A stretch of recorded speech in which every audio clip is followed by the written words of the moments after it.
Alright, hello Lumen Weekly, or what, Lumineers as I can call you? I really don't know, but welcome to another week and another discussion and another parable for this. And before I hop in, this is one that in a certain sense I get, and in a certain sense it pisses me off. And so let me explain. I'll read it to you. So this comes from Matthew 20, and it's a parable Jesus told. And it says, "For the kingdom of heaven is like a landowner who went out early in the morning to hire workers for his vineyard. He agreed to pay them a denarius for the day and sent them into his vineyard. And then about 9 in the morning, he went out and saw others standing in the marketplace that were doing nothing. He told them, 'You also go and work in my vineyard, and I'll pay you whatever is right.' So they went. He went out again about noon, and about 3 in the afternoon he did the same thing. And then about 5 in the afternoon he went out and found still others standing around. And he asked them, 'What have you been doing standing here all day long and doing nothing?' 'Because no one has hired us,' they answered. And so he said to them, 'You also go and work in my vineyard.'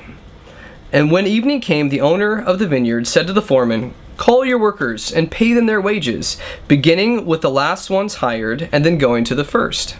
And the workers who were hired at about 5 in the afternoon came and each received a denarius. And so, when those came who were hired first, they expected to receive more. But each of them also received a denarius. And when they received it, they began to grumble against the landowner. 'These who were hired last worked only an hour,' they said. 'And you have made them equal to us who have borne the burden of the work and the heat of the day.' But he answered to them, 'I'm not being unfair to you, my friend. Didn't you agree to work for simply a denarius?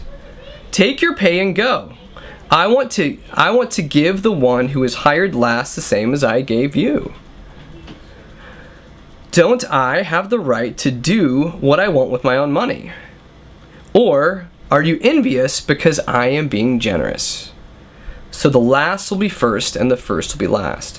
And so this whole idea of the last will be first and the first will be last is a big deal when Jesus begins to describe what the kingdom of heaven is like, and really what it kind of his new economy is like, especially dealing with dealing with people.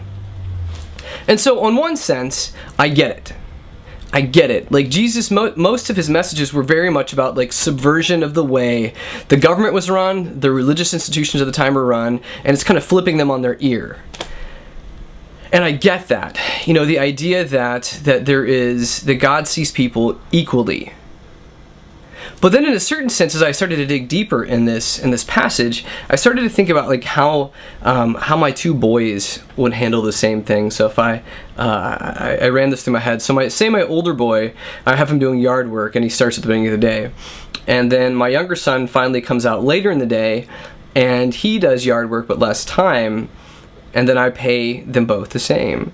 There would be hell to pay for me. They would react much the same way as it happened in the story.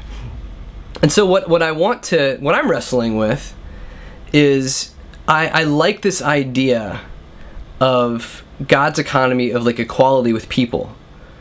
But I wrestle with this idea of, hey, that's not fair. That sucks. And so how do you wrestle with this? What does this speak to you with? I mean, are there, I think I hate areas of injustice or when things just don't feel fair.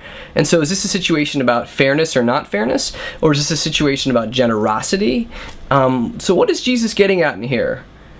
I kind of get it and I kind of don't. So what are your thoughts?